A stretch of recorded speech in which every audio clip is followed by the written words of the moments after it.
People who fail the PMP exam always take the same actions. I'm going to teach you what some of those are in this podcast so that you can identify them, eliminate them, and get better. Let's do this. All right, PMP Success Secrets with Scott. Today, I am going to teach you another one of those actions, habits that I see out there for students who end up failing that they take, right? And the reason why I'm doing that, this is the third one in a row, is because I want you to recognize that in yourself, be able to manage it, eliminate it, change so that you can put yourself on a different path. Because right now, you might be on this path and you might not realize, dude, you're headed for failure or a higher preponderance of it, higher chance of it. So we want to eliminate, take the wheel, steer in a different direction. All right, so what is it?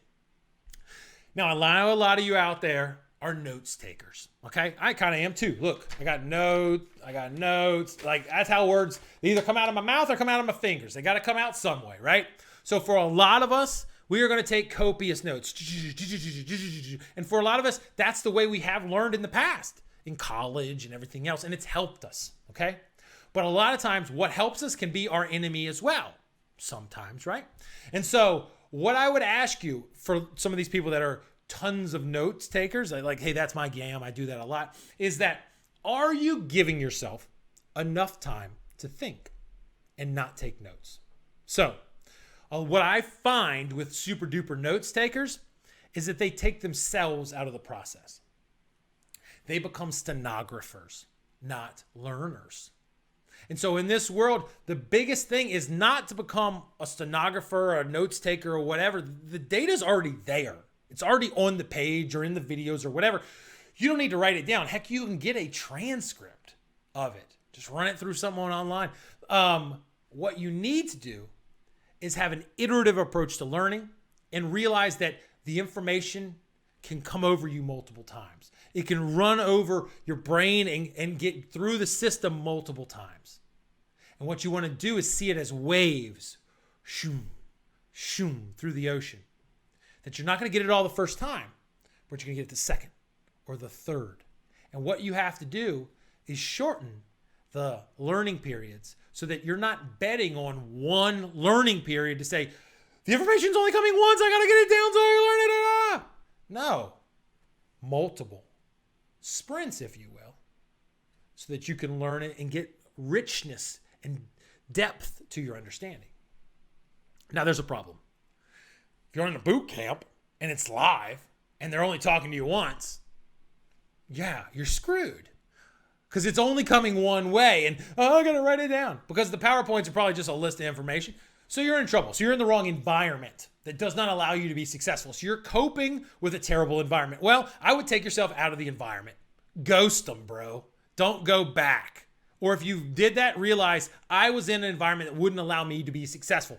What you need to do is set an environment that allow you to go through the material, pause it, think about it, go back over it. What I'm saying is you need to have a more flexible learning environment if you're a notes taker. I do not believe that live sessions where information flows one way and only one way and one time is the perfect place for notes takers because of what I just laid out. Because you become basically the note taker, the stenographer for that person. That is not what you are. You are the learner. Get paid for what you do. If you're going to be the stenographer, get one of those little baby calculator, or what do you call those little typewriters? Get paid to sit in court and do it. Don't do it in your class that you paid for. So, what do you do instead? What you got to do is you got to change the environment. Change the way you learn and then and control yourself to know that your natural tendency is to take notes. And what I would like you to do is challenge yourself the first time you listen to something and not take any notes. And the first time it will feel like that pencil or pen is drawing you into it. Like it's pulling you. Please pick me up. Please write it down. And it will worry you that I'm missing something. I'm not learning because I'm not writing something down. But what I'm saying is take a gamble. Okay? I'm not telling you to take a gamble because I want you to fail. I'm taking you a gamble because I know that you can succeed. Now, you'll have time to write down notes, but we're going to change it. What I want you to do is breathe, and I want you to listen and pause. And if you need to pause something and repeat it to yourself, use that as I think this is what it is. Interpret it. Take it in. And then if you, at the end of it, what I want you to do is take notes on a piece of paper. Or I was going to say, where would you write notes down? A whiteboard? I don't give a shit where you write notes. Like, write down what you learned. This is what I learned. This is what I took from it. And write that down. Because what you're trying to say is there is no, like, perfect. What you're not trying to do is judge yourself. Did I get everything? No, you're saying, what did I get from it? Because the teacher has a role to play in this well. I got a newsflash. Not every teacher is good, okay? Like, if you find yourself not learning from the teacher, then go, well, it's either me or them. And it's probably a little bit of both of us. So why waste my time with bad teacher? Just, kick them out the door. But once you slow your mind down, actually listen, you get used to it. And then you say, what did I learn? You distill it down. These are the key points. You don't have to get them all, and then you move on. You're trying to get a big picture perspective. You're trying to tie yourself to these big points, and you're trying to say, this is what I got out of it. This is what confuses me. This is where I went blank. List those down and move on. Now, sometimes your brain does magical things in the background. I don't know how brains work, but I do know they're magical, okay? And so a lot of times some of these things will pull themselves together, or you'll be heightened to look for it in the next video. So as you move through it and you get notes and notes and notes and these things of after the learning, you can start to go back, watch other videos for those things. What did they say about that? What is this point? And then what are you getting to? You're getting to realization. You're not getting to regurgitation. Okay? Because without that, you have a bunch of notes without any kind of context. You're just basically the stenographer. And don't do that. All right? So that's what we want you to do is stop taking fastidious notes. Take notes with a purpose. Do everything with a purpose. How about that? Okay? And then go through it in an iterative way. And if you want to really, really get good, introduce a feedback loop. Introduce a community. Introduce like-minded people that can actually help you learn and get the understanding of it. And start to take quizzes on the content. Really focused. So, what does that mean?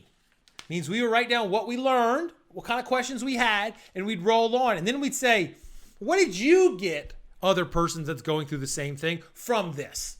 Okay, that's the key point to you. This is the key point for me. What do you think about it? How do you think about this, that, and the other thing? How you talk it through matters.